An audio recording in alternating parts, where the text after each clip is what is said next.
Hello, everybody. What up? And welcome to Unscripted.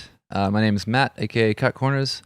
I'm the host of the show, and yeah, we have guests every week, or every time we do these shows. And the show is about the power of music. So thank you to everyone who tunes in every week and who listens on the podcast on Spotify or iTunes or wherever you listen to the podcasts, or on YouTube as well. So yeah, thank you to everyone. Today's guest has been one of the producers I've been checking for a while now. He's been involved in some of my favorite tracks. He's also a fantastic DJ, someone throwing some of the cool parties in New York City. And I'd really like you all to welcome Mike Nasty to the show. What up, Mike? Thank you for joining us today. How's it going? What up, everybody? Hope everybody's having a great day. Absolutely, man. How's everything out in New York? It's cool. It's a hot day. I just got back from viewing a new rooftop that's opening in the Lower East Side of Manhattan, so I'm excited about that. You were DJing at a rooftop? I was viewing a rooftop to potentially throw a party. I've been looking for new venues, so it's a little hard to get venues in New York, but we're making it happen. Oh, awesome, man. A rooftop in New York sounds like a fantastic vibe. Absolutely. Man, so in addition to throwing parties, though, you're gearing up to release your album, right? Is Deep Into the Sun I saw on social media? Yeah, so the album drops next Friday, September 2nd. I think I'm planning a vinyl release as well. That'll probably be somewhere down the road because I know the factories are backed up right now, but I'm planning for both of those releases. But it'll be everywhere next Friday. Amazing. So a digital Friday and then eventually a vinyl release, man. That's really sick. That's a real I mean, when you get stuff pressed on vinyl, you know it's really real, right? Exactly. And there's a community in dance music. They only listen to vinyl and dig for vinyl. So I want to hit all avenues with this first project.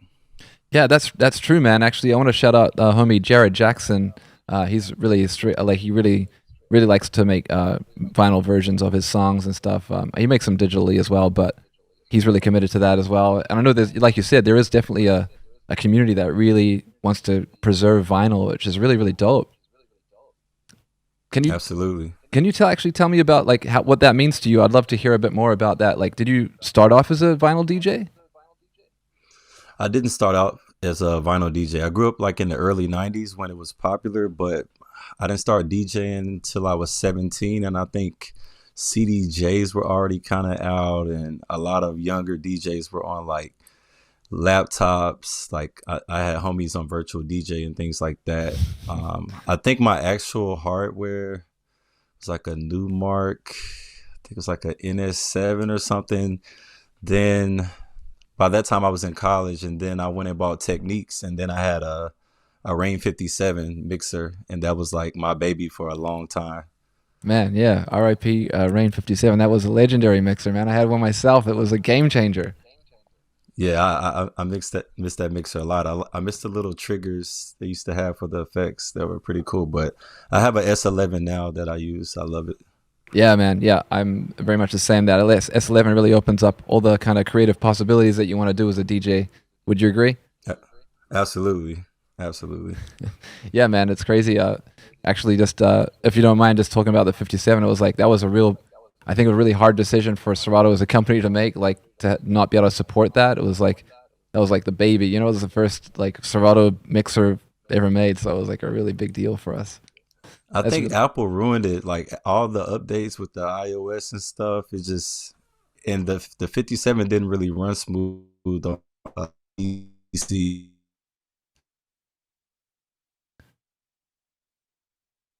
might have lost you there, Mike. Hold tight. Oh yeah, we're getting you back. Can you hear me? Okay. Yeah, I can hear you. Okay, I cool. can still hear you. Okay, cool. But yeah, let's talk about your record, man.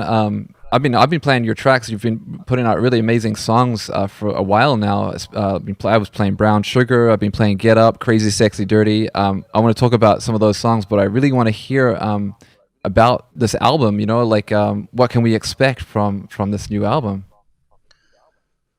A lot of influence of like jazz. I've even started taking jazz piano lessons. I've been doing that for like a month now. I've always wanted to do that. I've had a background in playing saxophone since I was in the sixth grade. So I've just always been in love with jazz, playing alto sax. So a lot of jazz influence. I've used session players before, but like literally this entire project is all me, just like finessing the keys as much as I can. That's awesome. So yeah, a lot of jazz. My hometown is Memphis, so a lot of just blues. There's actually a track called "The Blues" on there. It's a very dark, lo-fi, deep house track. So I'm happy to share this with everybody.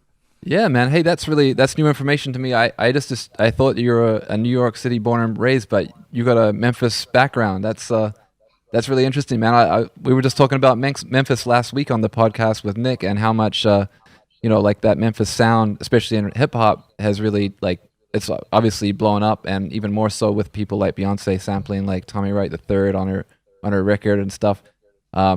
Also, she's doing house music now as a renaissance, if you will. This all seems like a really great time. Is it going to be a lot of house music on the record though, or are you gonna do some other style of production on there as well?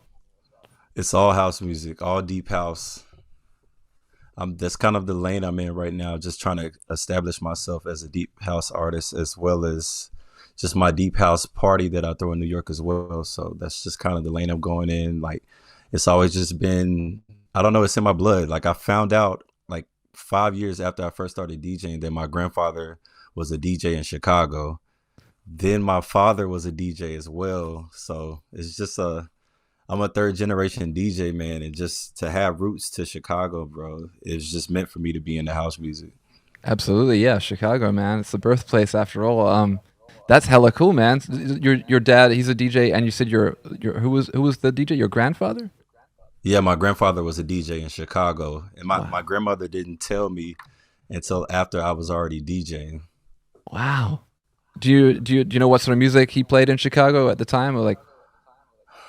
Um, I never got to meet him. He passed away before I was born, but I would guess probably like early funk or something like that. I'm not even sure. That must have been crazy, man. Yeah, man. Chicago, this musically is so rich. Constantly evolving too. But so did you grow up in Memphis, or did you like how did the New York City influence happen for you? Well, I was born and raised in Memphis, so I grew up a majority of my life in Memphis, and then I've moved around a bit since then. I've even lived in Atlanta for 3 years as well before I got to New York. So I've been in New York for the past 5 years, and I just feel like I'm at home. I've been in Brooklyn since I got here, and it's just a wonderful place, man. I'm thoroughly immersed in the community here. Absolutely, man. Yeah, shout out, man. Brooklyn. There's so much. I mean, another incredible music city. I really actually want to talk to you about the house music scene in New York City, since you're so much of a part of it.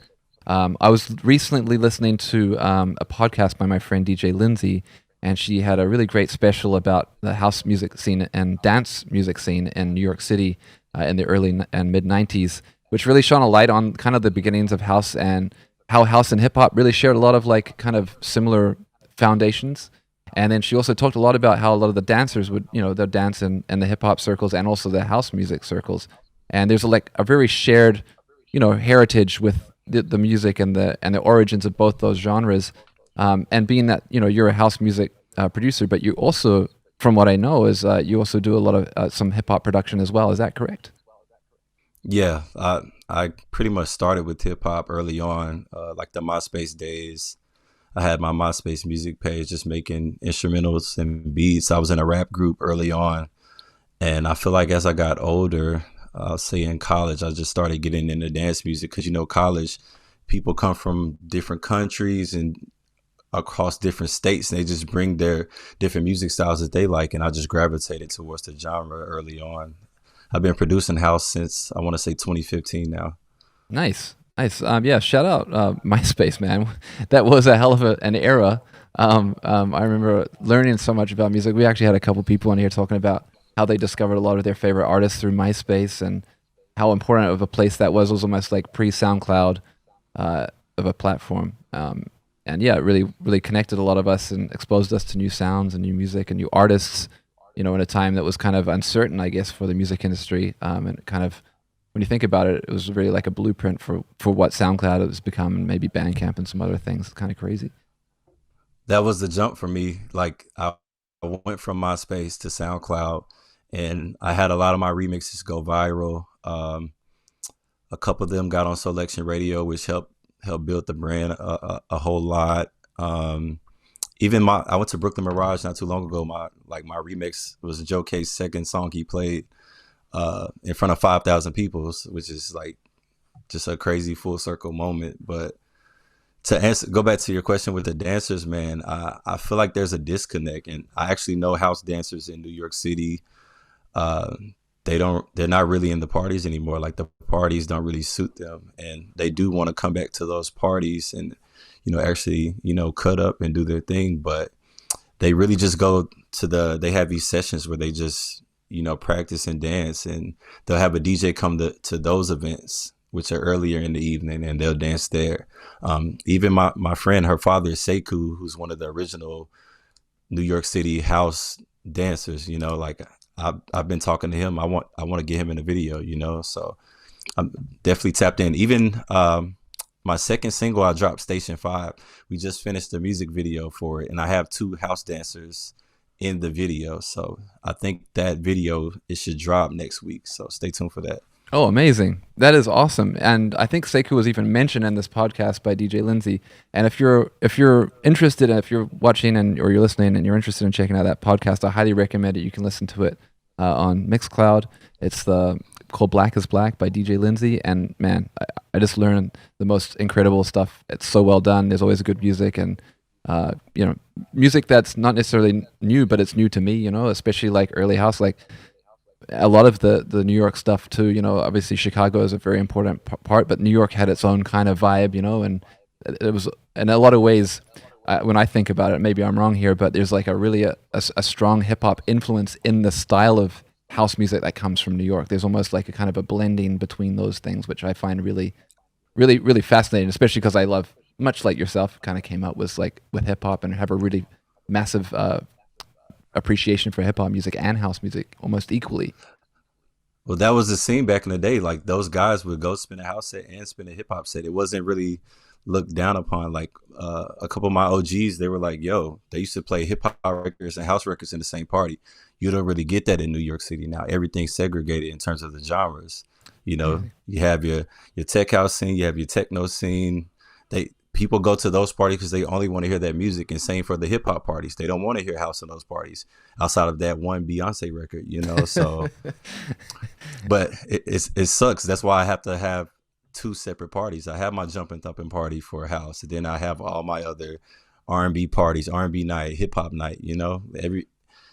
Everybody just wants that one pocket of music, and like us as DJs, we love everything and we want to share everything with everybody, but people are just, everything's dumbed down now. It's a social media era. People's attention spans are lower. It sucks. But like Kenny Dope, New York legend, has house records. He has gospel records. He has hip hop records. Absolutely, that's the kind of the go-to guy I think about a lot. As somebody, even Jeff, Jazzy Jeff is somebody who plays house music, and there's actually a bunch of DJs, Kate Renata, and people that produce music that's almost on this like kind of middle ground, or it's both house music and hip hop, and it takes the strengths from both, and that's right in my lane. But I wanted to just rewind a second. That's super dope to hear. To hear your song was played by Joe K in front of 5,000 people. That must have been quite a great feeling, hey? I mean, I was there. Like I didn't know he was gonna like throw it on, so it was definitely crazy, man. But I'm working towards where I'm on that same stage and I'm playing my record in front of those same 5,000 people at Brooklyn Mirage, man. That's on my bucket list. I mean, it sounds like you're on the way, man. And it's also really great to hear how you've included the dancers in the videos. I feel like that's a great way to homage and pay tribute to that scene, and hopefully inspire those people to come to your parties. Because you said you throw Jump and Thumpin', which is the house music party that you throw. Is that how frequently is that? Is that every month or every week? I would want it to be every month, man, but it's hard, bro. Like that's something I wanted to touch on. Like just being black in New York City, trying to do house, man. It's hard to get these venues. Mm. It's or these promoters, they just don't see you. They only pull from one specific scene in the house community. Yes, there are some black people spinning house out here, but it's only a token few, man. It's way more people that are into the genre, but it's hard, and it's black music, which makes it even harder, man. So I would want to throw it twice a month if I could, but you have to get in where you fit in. You can't just throw a house party at any venue. The venue has to have a proper sound system, a Danley function one system. Like it has to hit, because there's certain underground house fans, they have to hear things like sonically. Like I have special earplugs I got from an audiologist with filters, so I won't damage my hearing when I'm spinning at house parties, but I can still hear the quality of the music at a lower decibel. Yeah, I got those same earplugs, man. I got to protect those ears. But man, that's valuable perspective, man. I did not know that was the situation in New York. And has It's it? tough, man. I hate it. I battle every day. Like, there's so many venues tell you no with no context at all, and you're literally I'm one of the most popular DJs in the city. Like, I did 900 people at Brooklyn Bowl this summer. Like, Wow. my own party, no team, nothing, just my own promotion. So, but I don't know if they see I do hip hop. They don't think I'm authentic. I don't know. I'm not in those cliques. I'm a little bit older, so I'm not into you know, the politics of the industry, man, and it sucks. But I mean, I do have this amazing music that I could put out, and I could look at my Shazams and see that people in Spain, uh, you know, Canada. Berlin or Canada playing my music. You know what I'm saying? Like, I respect it so much. So it's ways around it, and I look at, like, America's behind the house anyway. Europe is it's like the place for it right now, and it sucks to say that, because we created the movement. But I'm more concerned about going overseas and coming back hitting America last, because I'm not going to do the politics game, man. It's just not for me. That's really sad to hear, though. And obviously I'm here in LA right now, and I don't live in New York, and I haven't spent a lot of time there either. But that's really sad to hear that it's such a part of the history of that city that it's been, I guess, gentrified is probably the only real correct way. And do you think as it got did the pandemic affect that, or was it already kind of like that and that going in that It's it's direction? all it's always been like that, man. It's just, if you're not a part of this certain clique, then it's just not a way. Or like certain venues, it's certain venues that don't book black parties, man. That's Mm. just, but it's been like that even since the hip hop era, with the hip hop police shutting down certain parties and venues, concerts. Is with any genre with black people coming out in large numbers, there's just always going to be a certain stigma. I mean, to be honest, my experience with that, even in Vancouver, is very similar. And as a white person in that scene, I played hip hop and promoted hip hop nights, and yeah, it was very much the same message as, like, certain clubs just didn't want you to play hip hop music, right? They didn't want you to have a hip hop night because they didn't want the crowd, or however they wanted to spin it. Mhm. That's definitely, it feels like in a lot of ways the club industry, or the nightlife industry is yeah, very segregated and almost behind the times, and there's no real um, I don't know how to say it, but there's no real, like, authority to get that in line, right? There's no way to correct it. There needs to be a nightlife coalition, man, that just helps promoters of color. Like, and there are certain black people that spin in those spaces, but they're only putting their friends on. They're not going to grab. Hey, Mike Nasty's over there doing something dope and positive for the community, and he's talented. Let's go do our research and pull him in. They're not going to do that. They keep it within their own circles, man, and that's the problem right there. But I mean, it starts at ownership. Like, Mm. if we had these legendary black house DJs coming back, opening venues in New York, and but looking for black people to program in those venues, man, that could change. That could be the start, That's, and that's yeah. my goal. I want to own a venue one day. Oh, amazing. So right now you're putting on events, though. That's your focus, and the end goal is to have a venue so you can put on the events and help to support the community. But let's talk about your event. You're doing Jump and Thumpin'. This is a house night, and you're saying you're doing it when you have the venue. So you were looking at a venue today. But can you tell me about like how you got to the start of starting that night, jumping thumping? Like, what was the moment where you were like, okay, this is what I'm going to do. This is how I'm going to do it.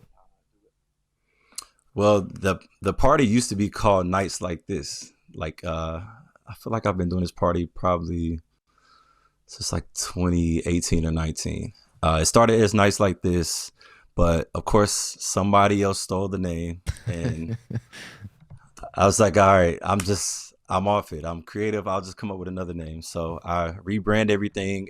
Thank God the pandemic was tragic, but I was able to just be super creative and come up with new concepts. In the downtime of not being able to work. So came up with Jumpin' Thumpin'. It's actually the name of an old Todd Terry song. Shout out to him, New York house legend. OG, yeah, man. Yeah, and the name just worked, and it just started catching like wildfire, man. And I was just bouncing around from venue to venue, making it work, and I was seeing Black people come out that are into house music, and which is a rare thing because you go to these venues, it's not many Black people there. So I feel like my party is one of the most diverse parties in New York City. Asian people, Indian people, Black people, like you name it. You could go to the Instagram right now and see all different people, shapes and sizes, races, creeds, religions, all that. So, that's my thing, man. I like all inclusive spaces, man. Absolutely. And then, I mean, starting that night, I mean, there's obviously challenges starting anything. Does it start small? Like, how did it grow? Like, was it right away a success? Or like, I mean, you've obviously thrown parties or played other parties. How was it taking like kind of ownership of that party and committing to it in that way? Uh, Man, the first party, I think it was the summer parties came back after the pandemic. Literally the first one, 400 plus people Wow. out the gate. Because I had so many fans from my hip hop parties, and they're like, "Oh, we like house music too," and they came out to my house stuff. People's ears are more diverse. Like that's why these festival lineups, you can see the Killers and see Kodak Black, and then you can see Carrie Chandler or somebody. Like every people love everything now. It's very true. Yeah, it's very true. In fact, I can't remember who we were having on here recently.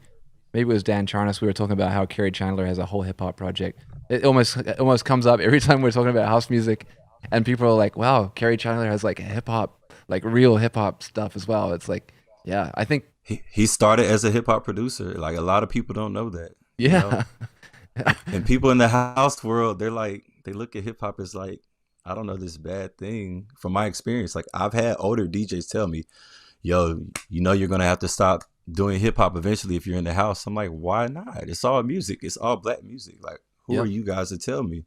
But like I've had people that tried to manage me. They're like, you're gonna have to stop doing those hip hop parties. I'm like, for what? It's making money. Well, You let's know? let's talk about that in a little bit more detail because you know, like we were saying, you were into hip hop as well. When did you kind of decide that you wanted to really focus on making house music and making is that like was that a conscious decision to become that was going to be your identity or do you how do you balance that with the obviously you love it all sorts of music. Well, I'll say early on when I started making house music in 2015, I was just, in that SoundCloud era that like all the producers on SoundCloud just make every genre. Like Yeah. you could go on the page, like you can go on my SoundCloud and just there's anything you want from Jersey Club to I don't know, booty bass, whatever you want to call it. I got boom bap remixes, all of that stuff. So that was just remix culture at the time. But I would say once I moved to New York from Atlanta and I actually got to go to like legit house clubs like Output when it was open and going to Laban and just all these different house venues because like in Tennessee there aren't any house venues. Mm. I can't name one. So I got up here and I'm like, yo, this is the real deal. I really want to do this stuff. And I knew that the DJs in house music were the richest DJs. They get on all the festivals and they literally travel the world year round. I'm like, this is it. I don't know hip hop DJs that travel the world like as much as house DJs. And I'm like, I I could consider myself like an artist if I produce house music. Because in hip hop, I'm just a producer. It's a very If I good spin point. house, I could be the artist. I get booked on the festivals because I used to do tour DJing. I DJ for Travis Porter. I did Quentin Miller's first tour. Um, I did a couple tour dates with Waka Flocka, Lil Pump. Like I've been on many different hip hop tours, and I'm like, yo, this isn't fun. I'm I'm doing a 15-minute set for this guy. He's gonna do a 45-minute set. The artists don't really care about you like that, you know. It's cool to put on social media at the time, but I see a lot of DJs get stuck in that tour DJ box, and then they're like, oh, now I could DJ because I'm and not DJing. Now I could produce for this artist because I'm in their camp. But that's not legit. Like, you know what I'm saying? I'm not gonna fight to get. I hate fighting to get placements. That was another thing. I've been in so many different labels. I met so many A&Rs, like some of the top A&Rs. Have meetings with them. You send them packs of beats for where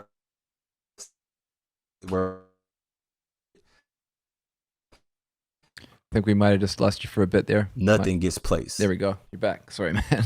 You're waiting for. You hear me? Yep. Sorry Hear to me? interrupt. Yep, we got you. Oh, good. But yeah, man, I got tired of chasing placements too, man. I was chasing placements for like 7, 8 years, bro, of just producing trap music and boom bap, whatever you want to call it. So I was like, yo, I could just be my own artist. I don't need to chase placements. I can literally fumble around the keys myself and make a good track with minimal vocals. I don't need an artist. I don't need an artist to put out music. Like deep house, half of deep house is just instrumentals, you know? Absolutely. It's actually really refreshing to hearing you say that, because I think as a producer myself, it's something I think about a lot too. And I don't want to. I love working with artists, but like you said, there's a nice feeling of having kind of control over you and your image and the music that you want to make. And obviously, working with another artist is always going to be a compromise or a sacrifice. But if you're making house music, you can kind of you can kind of just do you. And that there's obviously a certain freedom with that. I'd really like to actually play one of your songs right now, if you don't mind, because I think it would really illustrate exactly what you're talking about. And it's a song you recently put out called Get Up. I've been playing it. I really love it. I find it's like it's a beautiful kind of like, it's minimalistic, but it's also got every element is the perfect amount. And it really is true to the sound of the house music that I love. And I think a lot of people do too. So if you don't mind, I'm just going to pull up Get Up by Mike Nasty for everyone just to have a quick snippet of, so you know what I'm talking about. Check it out.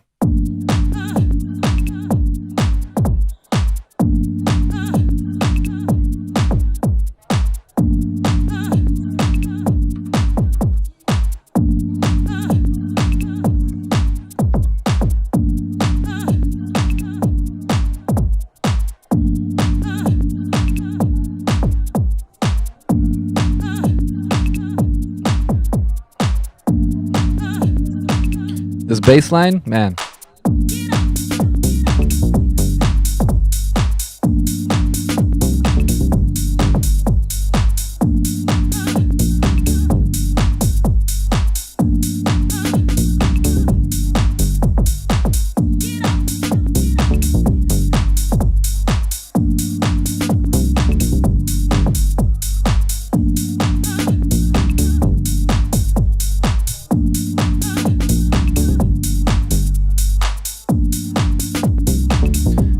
No, I can't play too much more, just out of respect for copyright stuff. But the second part of that song, actually, I want to hold on. I'm gonna skip ahead. I want to play the B section of this song because it's so good. You got the change up.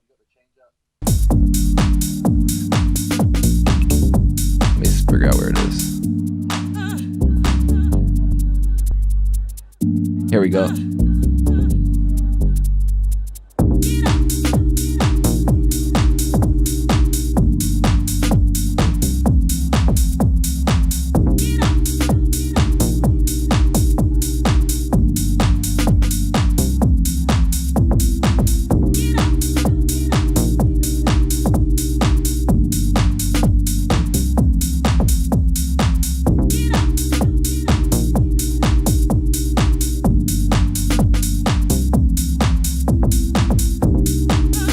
I just love how that comes back, into the song. It's just a really perfect production, man.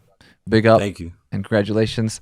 If you don't mind, I'm just going to quickly give a quick shout out. We got a bunch of people just came in to to the chat. I want to shout out the Good Music Twitch family: Yanala, Master Lee, DJ Amber, Arlo, Burnt CDs, Special Says, Thaco Aris, DJ Low Key, Club Style Culture, Big Rob 206. Man, we got a bunch of people. Manila Ice is here, and we got DJ Gons in here as well. Thank you everyone who's tuned in right now. We're rocking with. We got DJ Ken Dollars in here too. Yo, shout out Ken Dollars. What up, Ken? We got DJ Loco in here, Stevie Pre. Yeah, we got a bunch of really cool people in here. Thank you so much for joining us. We're hanging out here with Mike Nasty, and we're just bumping his song "Get Up." Yeah, like I was saying, man, that's a real bop, man, and it's really cool. Like it's the way you structured. You got these the A section and the B section, and it's just the perfect amount of change that that you love to hear in a house song, man. So just tell me about how you made that song, man. I'd love to know a bit more about that. Bro, it's crazy. I didn't even go to the studio. I made the entire album, I think, in 2.5 weeks, 2 to 3 weeks. What? Which is crazy. It's crazy, bro. I just got it in a good pocket. Like when I create a project, I take like a 3-4 month break and I just listen to music. And then I come back and see what I got. So my first EP, the active EP that I dropped in April, that was already done for like 2 years, that entire project. I was just waiting to I was waiting for like a label situation. Like I was talking with different, house labels, but they either want you to they want to take one record and switch it up and you don't like what they want to do with it. So I finally decided to just start my own label. And right after that time period, I started working on music. I think I made this project in February, and Get Up was the first record. But the original name for it was New Beginnings, because that's when I felt like I finally found my sound. Ah. So it's originally called New Beginnings. It's still called New Beginnings. When I play in Record Box, when I go to house clubs and bring my USBs, like it says New Beginnings, man, because the first single from my active EP, Breakthrough, I named it Breakthrough because I hit my breakthrough moment. That's when I thought I found my sound, but Get Up was when I really found my sound of like super deep house. And it just, after that, bro, the records just kept rolling, and I made it literally in like 2 to 3 weeks, man. That's fantastic to hear, man. That must feel so amazing to have got, like you said, a breakthrough and have that new beginning, and just have that direction of I guess trusting yourself, right? Was it kind of a moment where you kind of had this, you got a sense of confidence, like, okay, this is it, I got it, I'm gonna keep going down this path and see how it goes? I think it started with the chords, cause I messed around and got into some jazz chords, and I started using like these rolling vintage like 90s house like key sounds, these pads, and things just started clicking. And then when I didn't even finish the record, but I immediately got on IG Live and I just started playing it, and people were just like, this is real house, like this is fire, this reminds me of the 90s. And I was like, I found my sound. That's amazing, man. Yeah, I mean, it's a fantastic sound too. And not only have you put out this record, but you said earlier, you're working on getting placements with artists, but you recently helped produce another one of the big songs of the summer, at least this year, to me, with the artist Lion Babe. You did the song Harder, right? You produced that? Yes. So go ahead. I co-produced that with Astro Raw, who's a part of Lion Babe. That record is crazy, bro. We've been working on music, I want to say, for the past three years, I think. Just like in secret, I would go to the studio because they're just getting in the house more and more. So we've just been making house records, just house beats, just me and Astro. And their manager hit me up. I want to say this was right before the pandemic hit. And he was like, yo, I didn't know you produce, but this is fire. How do you feel like how do you feel about Busta Rhymes getting on that record? I'm like, Busta Rhymes? Like, what? Yeah. Like, I'm not gonna say no. So I didn't hear from them for like months. And then the fall hit and they were like, the song was on getting picked up by NBA 2K on the soundtrack. Oh hell But yeah. the song wasn't coming out till the next year. And I was like, what? Like, so everybody's on the internet like, yo, this is the best song on NBA 2K. I can't find it. Like, why is this not out? People were ripping it from the game and Oh putting it wow. on YouTube. And then the record finally came out in February. You know, like when it's your first big placement with like a legendary rapper like Busta Rhymes and like a super dope group, Lion Baby, you're like, you have to see it to come out to believe that it's really just going to come out, you know? I guess So I yeah. waited on that record. I waited for over a year for that record to come out, bro. Wow. Probably almost 2 years. So I'm just like, it when it finally came out though, it was lit. I think Spotify has it. It's number one on their video game songs. Like out of all video games, it's number one. Oh man. Like, Yeah. Hey, we got to play that song just for a second, in case you guys don't know it. Let's pull up "Harder" by Lion Babe featuring Busta Rhymes, produced by DJ Mike Nasty. Need to take it to the left, shake it like some ice. Got me cold, cold, baby, you be kryptonite. Shake it to the left, take it to the right. On your own runway, nobody know the price. Give me some more. Give me some more. Let me see you give it to me a little harder. Give me some more. Give me some more. Let me see you give it to me a little harder. Need to take it to the left, shake it like some ice. Got me cold, cold, baby, you be kryptonite. Shake it to the left, take it to the right. On your own runway, nobody know the price. So we'll just give you a taste. But man, that Busta Rhymes verse when it kicks in, oh my gosh. crazy. Crazy. How did it feel The- hearing that for the the- first time? That's the only house record Busta has ever been on. True.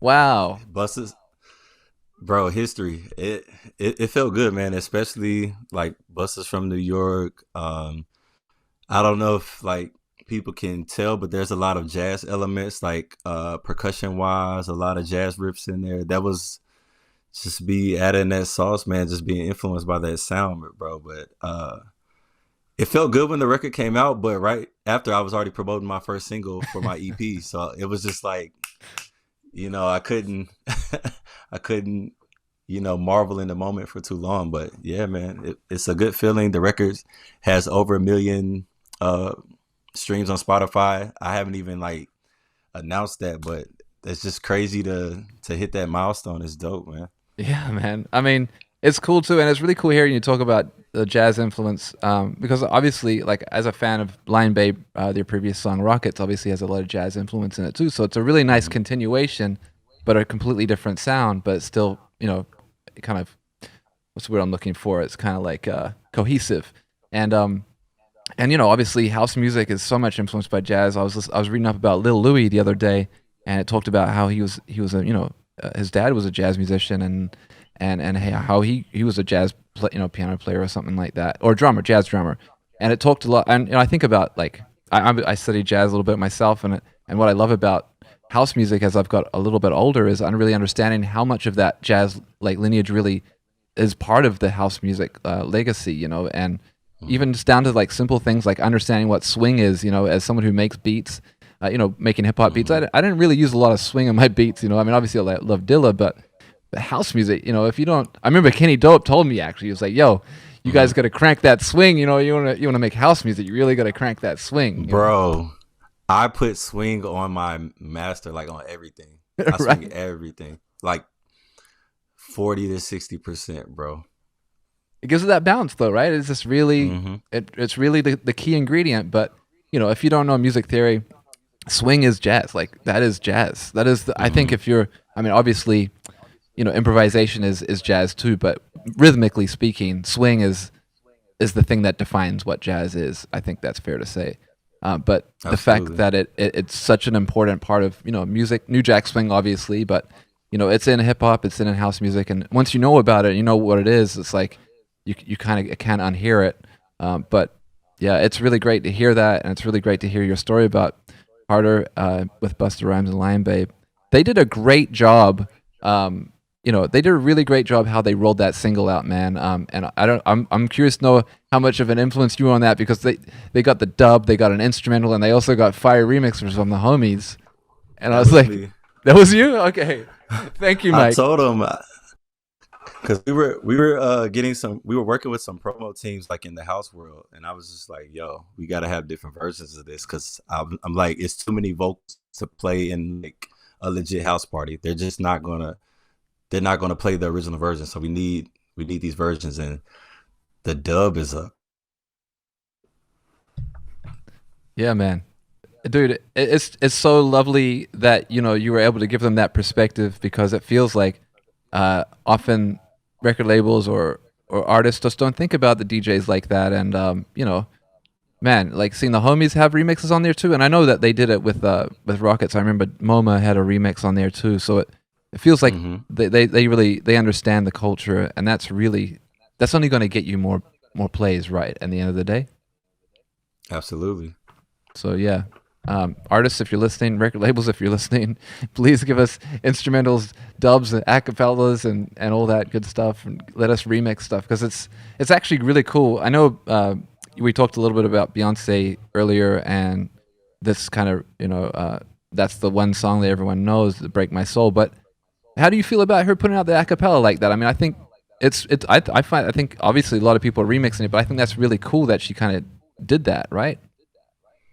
I think it's cool because the SoundCloud community was already going to remix it regardless. There's so many websites or softwares to like rip audio, like even though it's not the best quality. But I mean, she's smart. I don't know who's behind this whole dance music movement with her, but like it's working. Like even to get like Terry Hunter remixing stuff is just like Yeah. it's phenomenal. Like they went to the underground with it.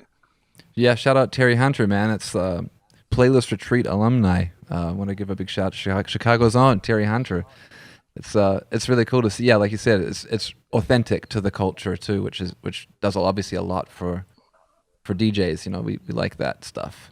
Um, They need to bring back remix culture, really, bro. Like I remember growing up, they had the So Def remix, the Bad Boy remix. Like Timbaland would do remixes to stuff like old B side Destiny Child records that like were remixed. Everything like there's like 3-4 different versions of Say My Name.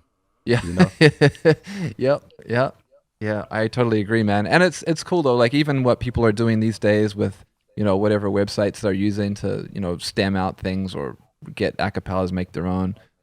It's really cool. Actually, I know on the Lion Bay remix, I saw Ian Wallace and Nick Bike got a remix on there too. Shout out them, and shout out Nick, because he does a lot of good work like that, where he's kind of making tools for DJs, for us to be able to like really mess with music, because obviously sometimes those tools aren't made available to us anymore.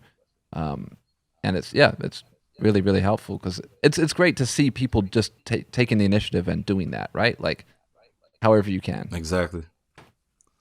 Um, but yeah, what were you talking about? Let's talk about New York City. You moved to New York City. Can you speak on like how it kind of influenced you as not only like a DJ and musician, but as a person? How is I it kind feel of go? Sorry, go ahead. I feel like New York.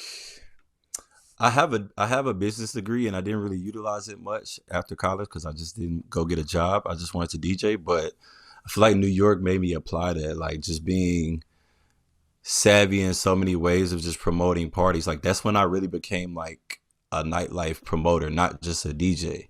Because I'm like, nobody's gonna book you really, or like even if they do book you, they're not gonna pay you what you want. And with New York also being a tourist location, I can throw parties every weekend, and I'm not pulling from the same crowd every time, you know. And then you're learning about Instagram and Facebook ads more, and you're actually incorporating that.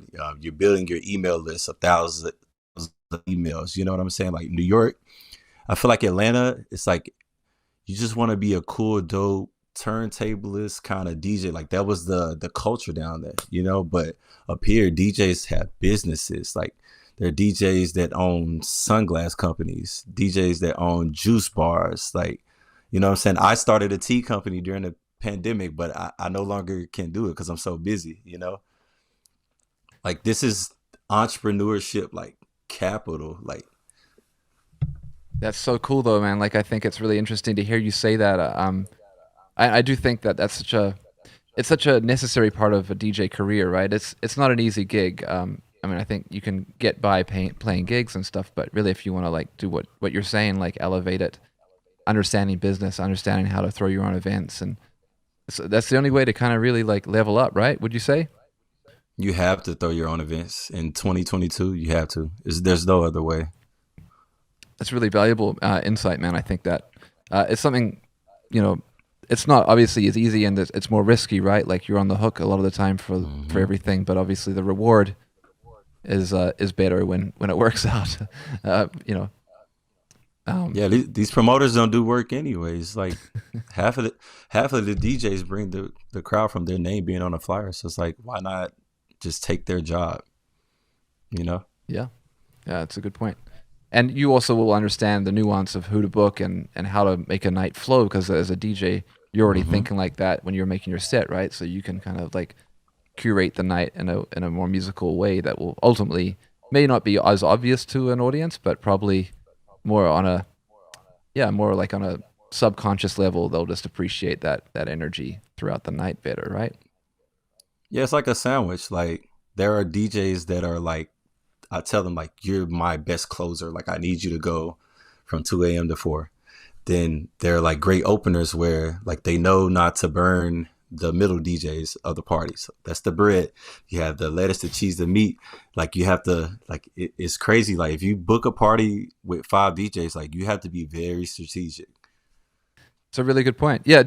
What is your thoughts on that? You know, like, do you feel like there's a limit to how many DJs you should have on a lineup? Like how long do you want to play on a set? You know, like do you? I mean, I saw Kid Capri talking about that on, I think he was on like the Matt Hoffa show or something, saying like there shouldn't be more than, I think he said 2 to 3 DJs on the lineup or something. Okay. I mean, I feel like if DJs are friends and kind of spin together and are familiar with each other, like there's a way to do 5 DJs right, 4 to 5 DJs right. And you know, it's a promo tactic as well. Mm-hmm. But if a lot of those DJs come later in the night, they don't really know what was played. So I personally like having 3 DJs, including myself. So I'll throw the party and I'll DJ my own party. So it'll be the first guy opens a couple hours. I get on. I don't like spending. Well, let me say this. For hip hop, I only like spending 1 to 2 hours. That's it. I've been DJing 15 years, bro. I'm burnt out on hip hop, and people want to hear the same records on the radio or this new Bad Bunny song that I don't like.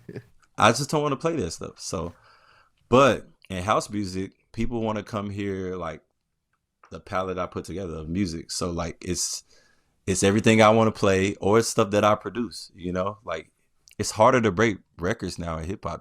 It's not really. I don't know. It's harder for DJs. Like you got TikTok now and Instagram breaking records and labels, you know.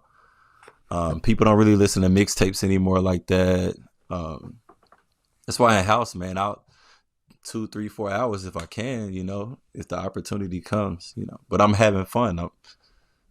I do way more preparation for house music. Like if I have a party, I'm preparing the week before. Oh wow. Hip hop, I don't have to, like, I know what the crowd wants to hear. It's the same records. You know, you might add a new Drake record or something every now and then, but you're literally going to pull from the same, 200-300 songs each week. But house, I'm buying music on Track Source, you know. I'm in Reddit forums, digging in Reddit, like seeing what the new underground stuff is. You know what I'm saying? Wow. I'm on Apple Music doing I'll play a song on Apple Music that I find, and then I'll go create station off of this record. And that usually gets me a lot of dope stuff that I never would find. You know, there's a lot of avenues to like finesse good, deep house music. But yeah, bro, I love digging. It's like I'm digging for, vinyl, but it's the new age version of that. And there are guys that still dig for vinyl. That's just not my thing right now. Maybe when I get older, I'll do it. And I'm a scratch DJ, Right. Orbit, transform, all that. I could do all that, but I have techniques in my living room. I got a whole bag of 45s, but that's not really.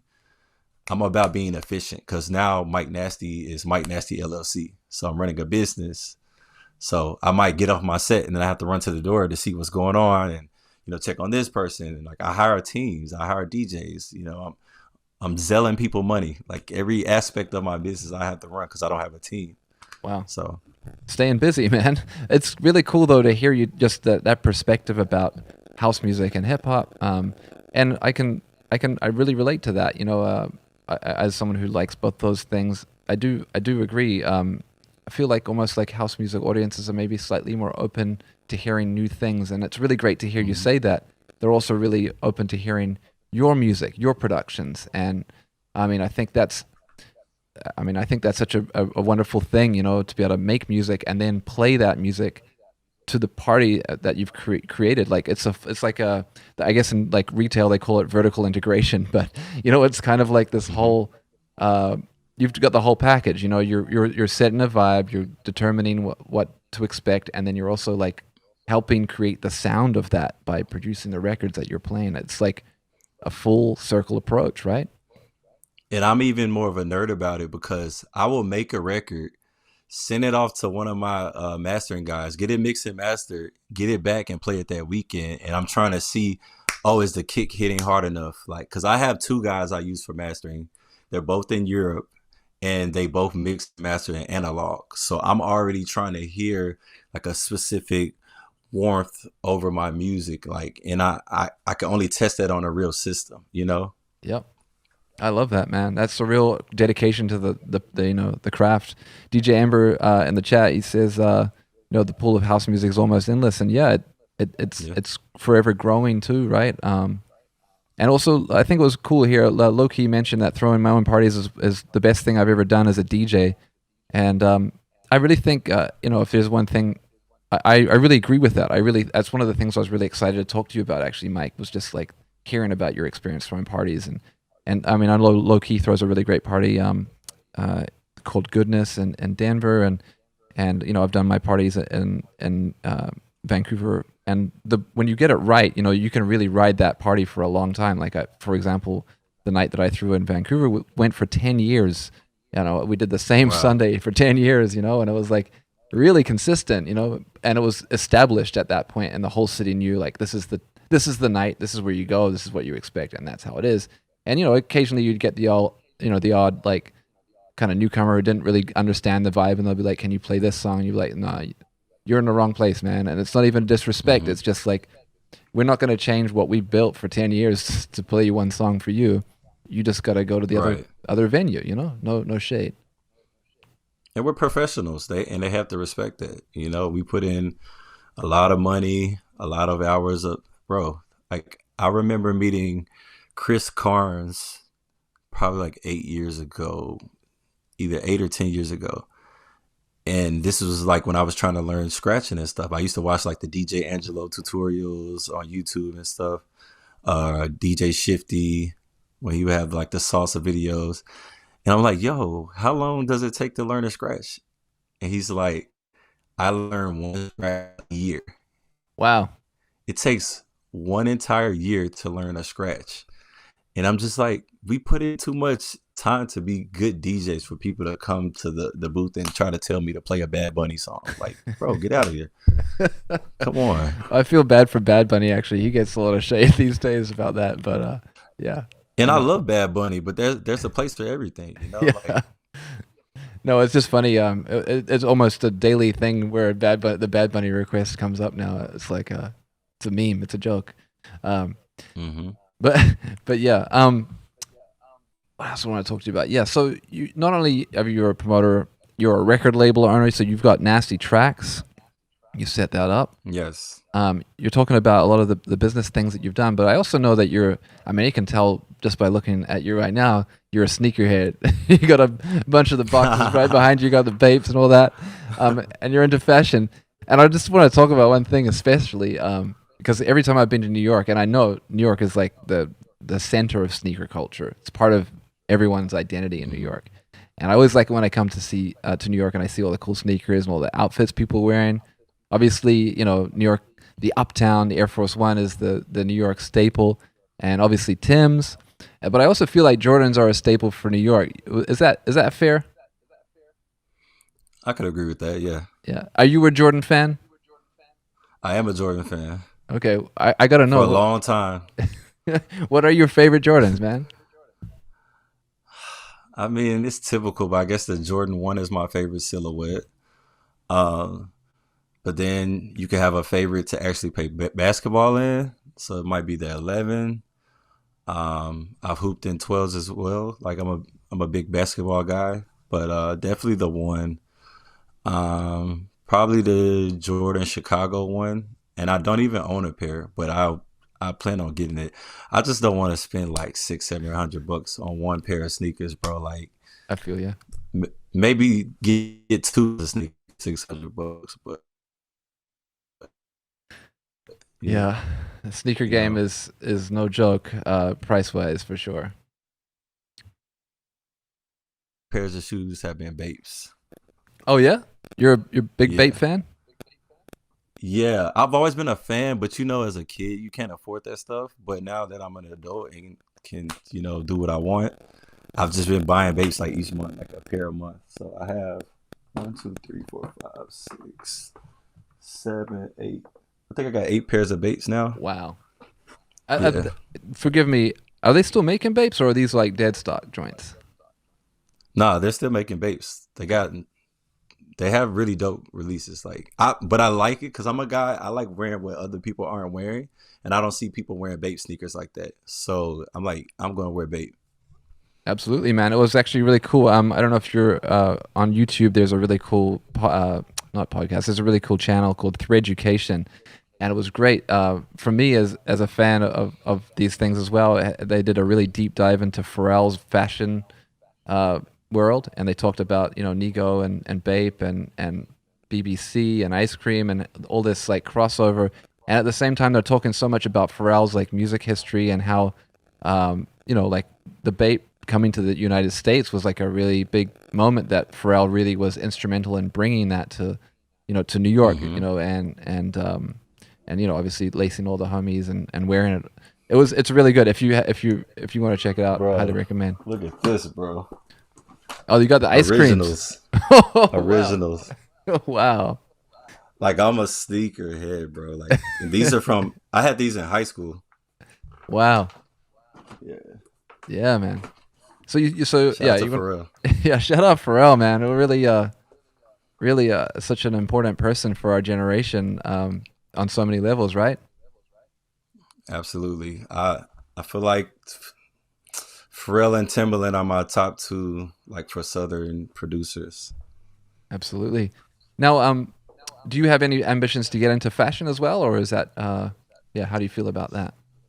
I've thought about it. I'm currently selling merch for my label right now, Nasty Tracks NYC.com. If you want to go cop a T-shirt, but I would. I've actually been wanting to collab with different brands. Like, I would love to collab with G-Shock. I wear a lot of things that like people don't wear anymore. Like, I got Oh my yeah, G-Shock. I would love to collab with G-Shock. I know Nike doesn't work with just anybody, but like a Jordan collab or like a Air Force One, like Memphis edition. I don't know. I think that would be dope. But that'll come with time. Just have to speak it into existence and manifest it. yeah, yeah. You got to know what you want to get it. Absolutely. Hmm. Now, speaking of collaborations, though, production-wise, can we expect any collaborations from you or on the forthcoming album or otherwise? With this being my debut album, like I've dropped EPs in the past, but with this being the album, I just want it to be like all me. Like I'm just taking the J. Cole route, all J. Cole, all Mike Nasty. So uh no features on this one, but I've already finished the next project actually. Oh well, man, you got a workflow that I envy. Like I'd love to have that catalog I, on ice. I like having one in the chamber, bro. You gotta have that backup because I'm trying to like I do have my own label, but I would still want to release with a major house label if the opportunity comes. So like I like having extra demos like in the chamber and like they're already like mixed and mastered too. So Wow. like I have to sit with music for a while. So like it's been mixed and mastered probably for 3 weeks now. It's I think it'll drop top of 2023. So I've just been riding around to it. I might call it Journey from Memphis or something like that. It's like the placeholder name right now. But until I get like real artwork, like I'm really into art, bro. Like if you look at all my like single artworks and the album artwork, those are from like actual illustrators or like graphic designers, bro. Like the taste level has to be so high with everything I put out. I love that, man. It's definitely something I see. Like I've been like Crazy Sexy Dirty had the mouth, like Hmm. and yeah, and the get up art. Like yeah, you definitely have a full aesthetic approach, which really helps as a fan. Like kind of identify you, with the music and gives you the whole package. Again, it's like that 360 kind of concept. It's really cool, man. And it But doesn't really make sense. Like I don't have a specific story with the art. It's just me and what I like. And the people I create with. This is my thoughts and their talent on paper. And just dope things come from it. super dope, man. I really love it. Now you were talking about not collaborating on this album, but if you could collaborate with any artists, dead or alive, who would it be? Right now, I would say Kerry Chandler for sure. Wow. Just him playing the key. Like this man plays piano while he DJs, like which is crazy. He's from Jersey, from the area, like, and he just has that jazzy. I feel like out of all the house legends, his sound has been the most like consistent throughout his entire career. Like you hear a Kerry record, like you're like, this is a Kerry record. Like it has this sound, and I feel like a lot of the older guys they've got into like newer sounds, which is cool. I call it like happy house, like the newer like disco happy house that's super popular right now, or like the super popular tech house stuff that's just like that's its own pandemic right now. But Carrie, his sound is just so authentic and just soulful, and that's kind of where I'm going with it. Just trying to be in my own lane. I feel like nobody's really making music like me, or I'm not really making music like anybody else. And one of my OGs heard my album, my last EP, and he was like, "Yo, don't listen to nobody else. Keep doing what you're doing. Don't take influence from nobody else." So I'm just gonna stick to that. But definitely Kerry Chandler. But like a artist, like a singer. For the longest, Jamie Foxx has been my favorite singer. Really? Like, yeah, I know it's so random, but like I just grew up watching the Jamie Foxx show. He plays piano extremely well. I just feel like we would make dope stuff, and I think he's making house music now too. Oh wow.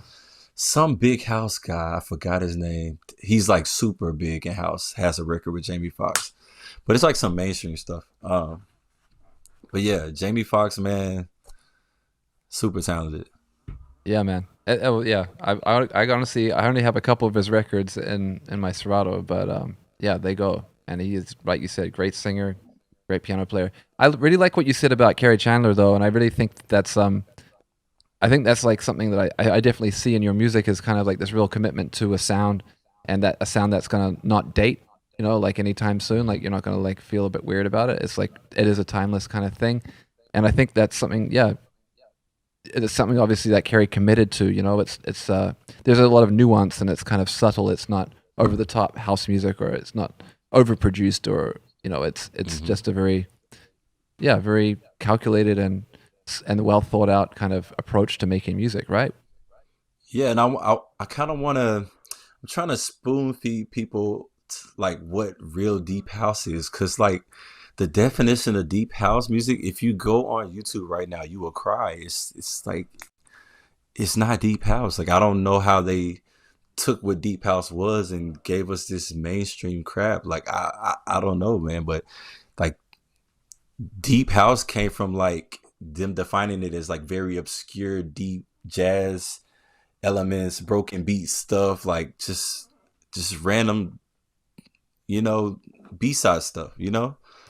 Yeah. But people just take names of stuff and just reclassify it, and it just makes it ruins it for like I'll say younger people of color that want to get into house music later in the game. Like it ruins the way they learn because they'll type in deep house and get something that's not deep house, you know.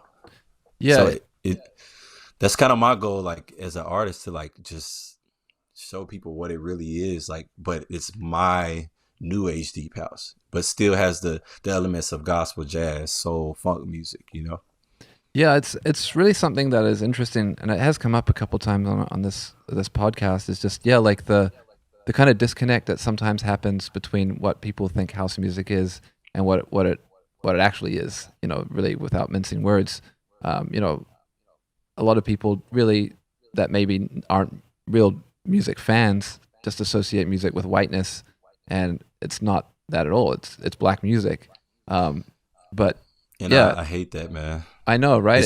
It's black people saying that. I'm like, this is not white music. This is our music, you know. But there's always crazy things happening in music historically, like the death of disco, like the way Right. they portray it.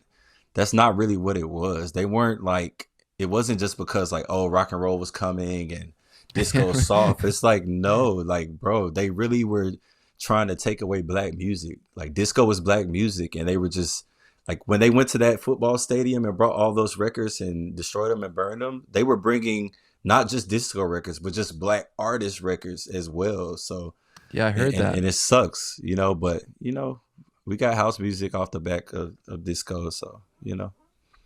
Yeah, it's crazy that I watched a really interesting documentary about the death of disco, and it was really good. That I felt I can't remember the documentary now, but it was really great because they talked to people that were from Chicago at the time, even some of the people that were working at the field that day that made and listened to house music and sorry, disco music, and they were talking about they were bringing like Marvin Gaye records and like records that were not disco music. It was really it's very very sad to learn that it was became more racially motivated than it really was about actual music, and people not liking disco is a real confusion. And it's very sad to hear about these things because it's like that's the general public don't understand that you know it's not just I don't know how to I guess they don't understand the nuance of it. They don't understand the history of it. Like a lot of people don't know rock and roll is black music, or things like that. It's like it's actually quite sad to think how those things happen and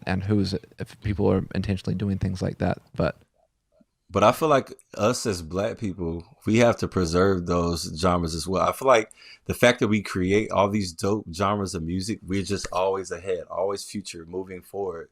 So it's like, I grew up listening to what my parents listened to. So I'm listening to the Gap Band, Earth, Wind and Fire, Slave, the Commodores, Isley Brothers, all that music. So when I grew up, I still listen to that. So I need to pass that down to the next generation versus just continually moving on. Because like I could like trap music and still like the Isley Brothers. You know what I'm saying? Yeah, absolutely. One of Biggie's biggest records is an Isley Brothers sample. Like that's but we have to have these people at the top of the industry continually, bringing old music to the forefront. That's why people are mad at Beyonce. I love what Beyonce's doing. That's good to hear. That's a black dance music album. Yeah. Yeah, I love it too, man. I know it's not for everybody, but I think it's fantastic. And even the other things that she touches on in that, like, it's really cool to hear her doing, like, bounce music from New Orleans and in a cool, way. And it's hella cool, man. Now we have the City Girls. All of their music is house music. Saucy Santana, all that new stuff. Yeah. So everything comes back around, man. Even with Silk Sonic, they're Isley Brothers right there, right? Exactly. Yeah. That's the best thing in music right now, in my honest opinion. Silk Sonic?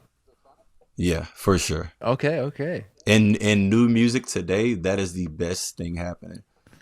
Yeah, I mean the musicianship on that is next level too, right? Like speaking of jazz and harmony and all that stuff, all Hmm. those songs are incredibly well played, and it's crazy. It's hella crazy. Like those two artists working together, Anderson .Paak and Bruno Mars. It's really fantastic. Just their backgrounds, like their history. Like I got a friend from Hawaii who was telling me about how like Bruno Mars like played in bands and covers bands. He was like a Michael Jackson, like he did these Michael Jackson things, Hmm. and he really understands that music in that way from a musician understanding those songs inside out, you know. And Anderson Hmm. .Paak, same deal. He's a drummer, you know. He played in bands, covers bands in California, and he's made music for a long time. They really did the hard yards, you know, and they were out there and playing in these bands, and now they're making modern classics, you know, based off of that understanding, that intimate understanding. It's hella cool. It's really kudos. It takes a village, man. Like all of those musicians, and I'm sure the songwriters that work with them, like they do a phenomenal job. And it shows at the Grammys. They just wrap up all the awards. Like, Yeah. But I guess the one thing I'm curious to know though, I have heard some dialogue around like the Beyonce record, and some people say, you know, like she's co-opting, I guess. Do you feel that's the case, or do you feel like she's like bringing awareness about music, especially black music, to a more mainstream kind of culture? I think everything Beyonce does is intentional with helping the black culture. Even like how her whole tour was the homecoming tour, and she's highlighting black HBCU like schools and their culture with the marching bands and all these things that a lot of mainstream people wouldn't see unless they lived in black communities. Like she always brings like taking New Orleans bounce culture and bringing it in her music, Big Frida and people like that. You know what I'm saying? Even with this new project, like Grace Jones influence and just all these different avenues, like that music her album has so many different types of music on one project, but it's just all black dance music. Only thing I don't there might not be a techno record, but there's probably a record that's influenced by techno on the project. You know, if I go back and listen again. So Yeah, and I really love that. Like someone said in the chat here about Big Freedia, you know, like glad to see Big Freedia getting attention, and I feel like she's amplifying those people, those voices, those people that have started being important pillars of those scenes in those communities, and making sure that they get the notoriety and recognition that they deserve, whilst being put on our Beyonce record, right? Like, I guess that's the right way that's to do it. bro. I was just playing the new Saints Row game. I think it's like a Dylan Francis song on there that has Big Frida singing all over the song, like rapping over it. That's cool. I'm like, Dylan Francis and Big Frida, like that doesn't even make sense. But that could be the gentrification of black music. You know, that's an example of it. Like it has to be authentic if you're gonna do it. But Mm. I know Big Frida's getting the bag though, so you know, get your money. Yep, yep. Now, I really appreciate your time today, Mike. And I've got a question that we ask everybody that comes on the show, and I really want to know, what does the power of music mean to you? Wow, that's a tough question. I'll put it in perspective of like a DJ, and I tell my friends this all the time. Like we have the power to literally change somebody's mood. They can work a terrible job 40, 50 hours a week. And when they get to Saturday night, they know they're going to a Mike Nasty party in Brooklyn at Lot 45 in Bushwick, and all their troubles and pains just go away. Or how my fraternity brother met the love of his life at one of my parties, you know? Like the power of music, bro. Like I would say the power of just nightlife and parties in general, bro. Like it just brings people together. Like whether it's love or it's therapeutic to people, just like, bro. I lost my grandmother and my aunt like the end of last year, and I just started making the best music ever after that time period. Like, but that's my form of therapy, bro. I love going to the studio. It's like going to the spa. I make the best music in the studio, bro. It's healing, hey? Exactly, bro. Even sonically, like if I listen to a classical music song or a jazz song, it's just something with the harmonics that just make me feel a certain way. You know that warm feeling in your chest, bro? Like when you hear a song or like you just Yeah. feel like a tear's gonna come. Like my parents got married to Stevie Wonder's Ribbon in the Sky. That's their wedding song. That's one of the most beautiful songs ever, bro. And it just strikes an emotion in people. Yeah, I hope that everyone can relate to that because that feeling is really magical. Like it's otherworldly, right? Bro, it's crazy. That feeling I feel when I hear a beautiful song is the same feeling, not to get religious, but it's the same feeling I feel when I just feel like God is in my presence, bro. Like it's literally the exact same feeling, bro. Yeah, it's So I spiritual. just know that music puts me in a good place, and it's spiritual. Yeah, absolutely, man. Yeah, I just hope everyone can have that feeling too, because I mean, yeah, it's like really it's the battery pack, right? It keeps you going. Exactly. That's why I tell my friends all the time. I'm like, yo, I wouldn't listen to that music. That stuff is garbage, and it just makes you feel a certain way. Like, and I don't want to feel that way. Like, I only really listen to like house, funk, soul, jazz. If I do listen to trap music, it's while I'm in the gym, and once I leave, I'm not listening to it, bro. It's frequencies. All this stuff is frequencies, and somebody put this energy into a record, and it's transferring to you. You know what I'm saying? So that's why a lot of this hip hop stuff, there's a lot of bad violence and stuff that comes from it, And that's hip hop didn't start with that though, It started as a positive movement, you know. So I'll say just be mindful of what you listen to, man. Like, bro, jazz is amazing. It really is. Yeah. You don't need to listen to anything else.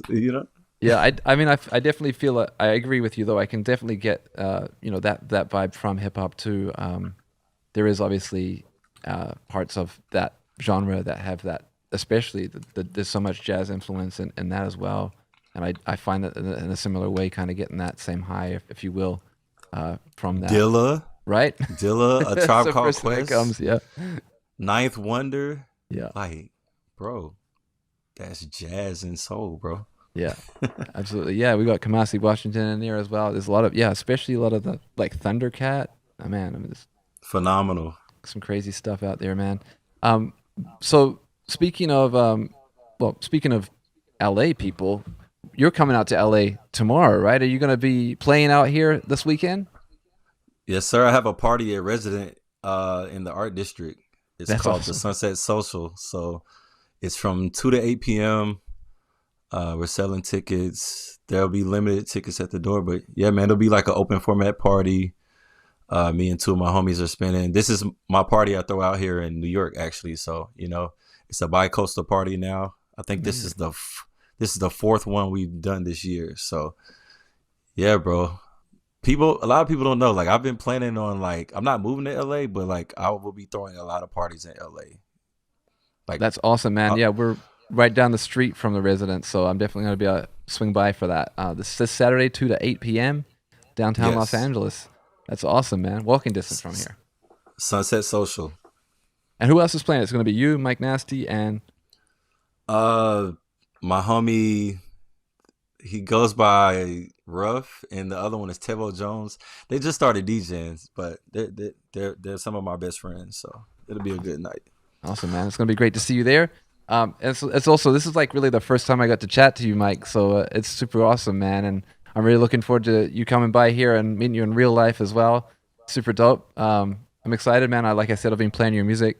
I'm a big fan of what you've been doing. It's incredible music, and I highly recommend, if you're not following Mike on social media or on SoundCloud, just to do that right away. You can just type in !follow in the chat, and it will pull up the links to those things if it's not already in there. In fact, I think it already is. So yeah, definitely get on that. Real quick though, I did have a question in the chat from Arlo a little bit earlier that I wanted to ask. She wanted to ask you, and it was about she was curious to know, do you ever look at your stuff and be surprised about how good it is? Not from a bragging point, but you catch yourself being like, "Wow, I made that." Not at all. It's really the opposite. Like, after I make a song and it's out, I'm like, yo, I don't even like this anymore. It sucks, bro. But I guess that's what keeps me like elevating and like producing better. And like every time I drop new music, like it's always better. Just like sonically, percussion wise, like house music is way harder to produce than hip hop, bro. 10 times because you have to build that tension and release.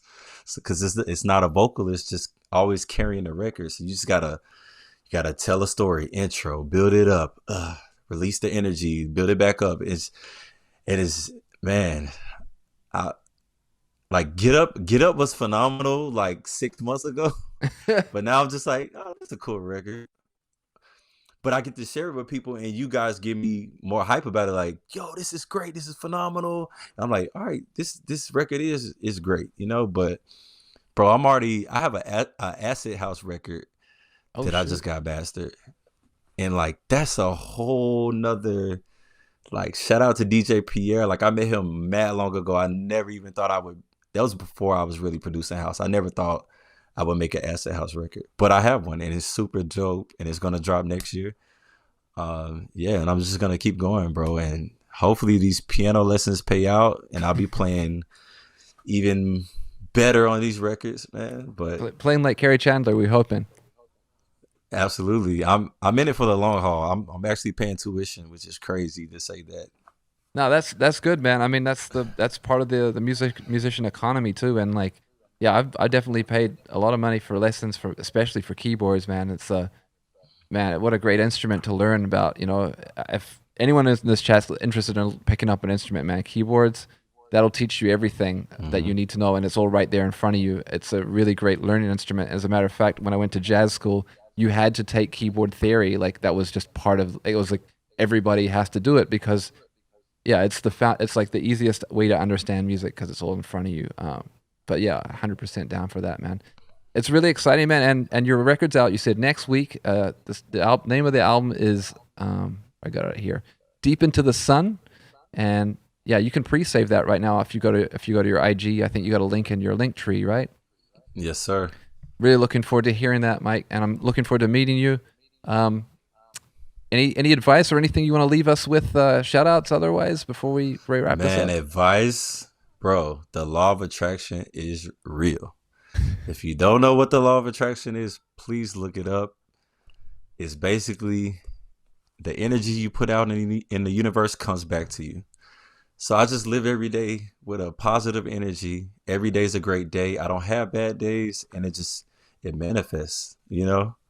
So just look that up, bro. Manifestation, the law of attraction has really helped me in my career. I watched a documentary called The Secret back in like 2013. It's changed my life, literally. And I'm a living testimony. It works. And yeah, man, that's all I wanted out of life is just to be happy, and I've achieved that. So I just want to keep putting out dope art, man, and keep spinning dope shows.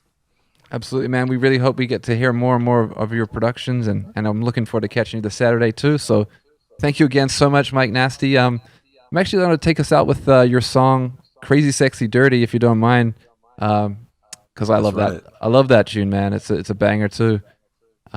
Let me just pull it up. And yeah, thank you again to everybody for tuning in. Big up to the whole Good Music Twitch fam. Thank you so much, Low-Key, for the raid, and everyone who tuned in today. Yeah, man, it's been a great time. And I hope you all have a fantastic day. This is Crazy Sexy Dirty by Mike Nasty. Peace, everyone. Peace, y'all.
sexy, dirty. This beat is funky, it's crazy, sexy, dirty. This beat is funky, it's crazy, sexy, dirty. This beat is funky, it's crazy, sexy, dirty.